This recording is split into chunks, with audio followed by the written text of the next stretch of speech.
Dear viewers, আসসালামু আলাইকুম। আশা করি সকলে ভালো আছেন এবং এই চ্যানেলের পার্টগুলো ভালোভাবে উপভোগ করছেন। তো আজ আমি আপনাদের সাথে আলোচনা করব টুডেস লেসন বা আজকের পার্ট হলো সমাজ কি বা হোয়াট ইজ সোসাইটি। এটা খুবই গুরুত্বপূর্ণ একটি পার্ট, যে সমাজ কি এবং এই সম্পর্কে বিস্তারিত আমরা একটু জেনে নেব সমাজবিজ্ঞানীদের মতামত সহ।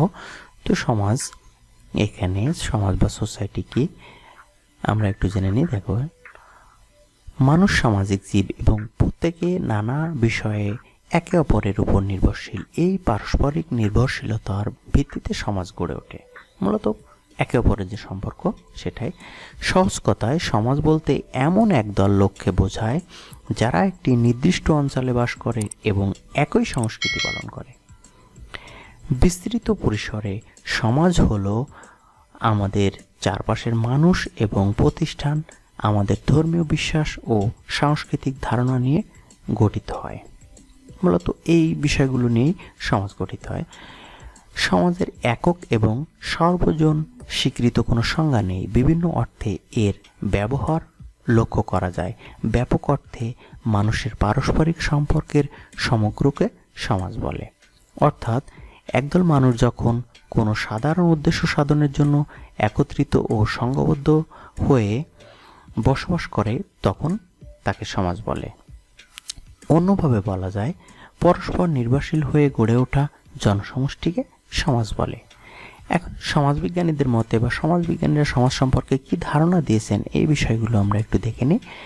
সহজ কথায় সমাজ হলো এমন এক জনগোষ্ঠী যাদের মধ্যে পারস্পরিক ভাবের আদান প্রদান রয়েছে এবং প্রত্যক্ষ ও পরোক্ষভাবে তারা পারস্পরিক সম্পর্কে সংঘবদ্ধ।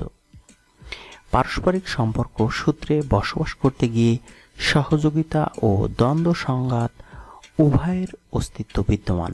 এতদসত্ত্বেও সমস্ত ব্যক্তিরা পারস্পরিক সম্পর্ক সূত্রে আবদ্ধ এবং পরস্পর নির্ভরশীল। যেটা আমাদের সমাজে দ্বন্দ্ব সংঘাত, একে অপরের ঝগড়া বিবাদ, বিভিন্ন এসব বিষয়গুলো দেখা যায়। তারপরেও আমরা একে অপরের সাথে বা একে অপরে পরস্পর নির্ভরশীল, তাই না? সে বিষয়টি এখানে বোঝানো হয়েছে। তারপর দেখি, সমাজের সৃষ্টি হয়েছিল মানুষের পারস্পরিক অভাব ও প্রয়োজন বোধ থেকে। যুগকাল এবং স্থানভেদে সমাজের বৈশিষ্ট্যগত তারতম্য লক্ষ্য করা যায়, কিন্তু মানুষের পারস্পরিক সম্পর্ক ছাড়া সমাজ অকল্পনীয়। সমাজবিজ্ঞানীদের দেওয়া সংজ্ঞা। তো সমাজবিজ্ঞানীরা সমাজ সম্পর্কে কি সংজ্ঞা দিয়েছেন সেটা আমরা এখন একটু দেখে নিই। সমাজবিজ্ঞানী গেটিংস বলেন, সমাজ বলতে আমরা সেই জনসাধারণকে বুঝি যারা সংঘবদ্ধভাবে কোনো সাধারণ উদ্দেশ্য সাধনের জন্য মিলিত হয়েছে। এখানে ইংরেজি সংজ্ঞাটা একটু দেখে নিই।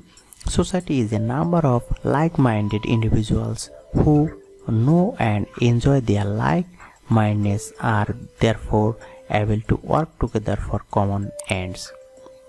এরপরে দেখি, অধ্যাপক আর এম ম্যাকাইভাত্তা সোসাইটি নামক গ্রন্থে সমাজের সংজ্ঞা দিতে গিয়ে বলেন, আমাদের সামাজিক সম্পর্কের জটিল জালি সমাজ।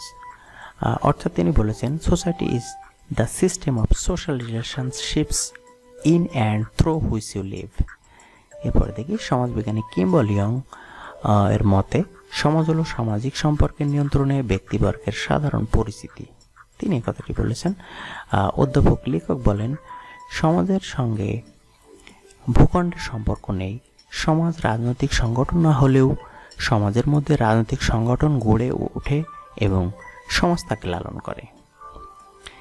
অতএব সমাজ যে বিষয়টিকে এভাবে বলা যায় যে যখন কতিপয় লোক তাদের আশা আকাঙ্ক্ষা, ধ্যান ধারণা বাস্তবায়ন ও নিজের প্রয়োজন মেটানোর তাগিদে একত্রিত হয় ও একটি সংঘবদ্ধভাবে নির্দিষ্ট এলাকায় আবাসস্থল গড়ে তোলে, তখন তাকে সমাজ বলে।